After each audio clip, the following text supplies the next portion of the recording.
Debemos diferenciar lo que es una crisis, fenómeno de aparición brusca, una crisis epiléptica, crisis que tiene su origen en el cerebro, y una epilepsia, que es la repetición de las crisis epilépticas, que se produce por el aumento de la actividad eléctrica de las neuronas en alguna zona del cerebro.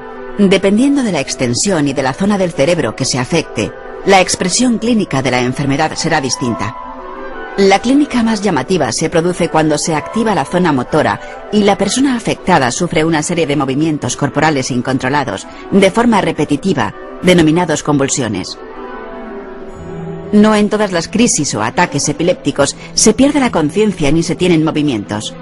Una crisis epiléptica puede consistir simplemente en desconectarse transitoriamente del medio o realizar actos repetidos sin finalidad, como abrocharse o desabrocharse botones, movimientos de masticación, etc. La epilepsia puede aparecer a cualquier edad, desde la primera infancia hasta la senectud, aunque suele ser más frecuente en los dos extremos de la vida. Como ya hemos señalado, la epilepsia es una enfermedad neurológica crónica que se caracteriza por la presencia de crisis recurrentes de cualquier tipo.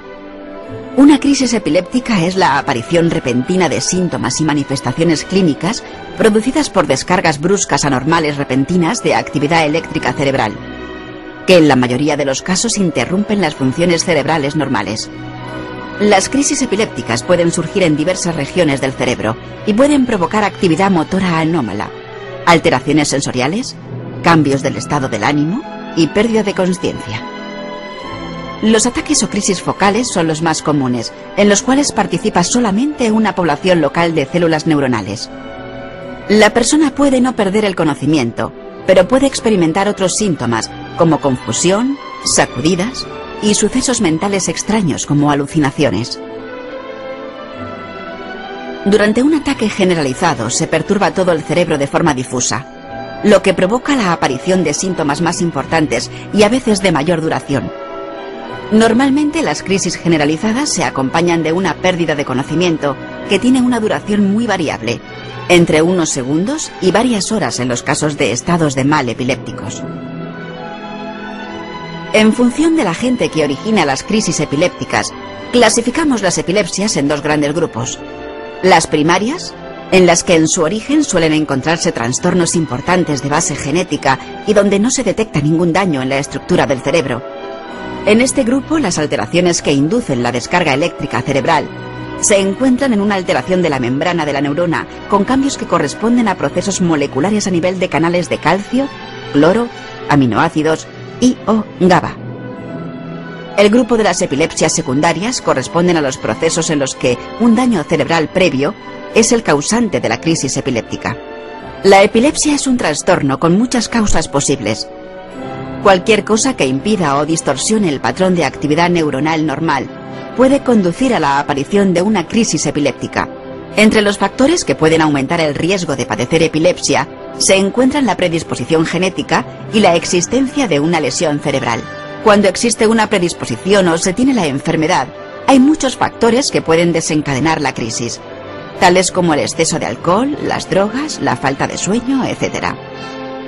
Los métodos esenciales para un correcto diagnóstico de la epilepsia son la realización de una historia clínica completa y detallada, la realización de un electroencefalograma. El EEG recoge la actividad eléctrica cerebral de cada individuo. Y los medios de diagnóstico por la imagen. El principal es la resonancia magnética, que van a recoger los posibles cambios estructurales que den origen a las crisis epilépticas, tumores, malformaciones, hemorragias, etc. Los síntomas dependerán del tipo de crisis con que se presenten y de la zona del cerebro afectada. Hay dos tipos de crisis epilépticas. Crisis parciales. Son aquellas en las que la actividad epiléptica comienza en una zona determinada del cerebro. Las características de la crisis dependerán, por tanto, de la zona cerebral donde se origine. Crisis generalizadas. Son aquellas en las que la actividad eléctrica epileptiforme se manifiesta en todo el cerebro. Habitualmente se manifiesta con movimientos bruscos de todo el cuerpo. Si la actividad epileptiforme comienza en todo el cerebro, se denominan primariamente generalizada. Si se originan a partir de una crisis parcial, se denomina secundariamente generalizada. Un diagnóstico cuidadoso y exacto del tipo de epilepsia que padece el enfermo es fundamental para encontrar un tratamiento efectivo. Hay muchas formas diferentes de tratar la epilepsia. Los tratamientos actuales, fármacos antiepilépticos, cirugía de la epilepsia, etc., pueden controlar los ataques al menos durante cierto tiempo en aproximadamente un 80% de los pacientes con epilepsia. Sin embargo, el 20% restante de los pacientes epilépticos tienen ataques que no se pueden tratar adecuadamente con los medios disponibles actualmente. Por ello, se están investigando nuevos tratamientos y fármacos con distintos mecanismos de actuación.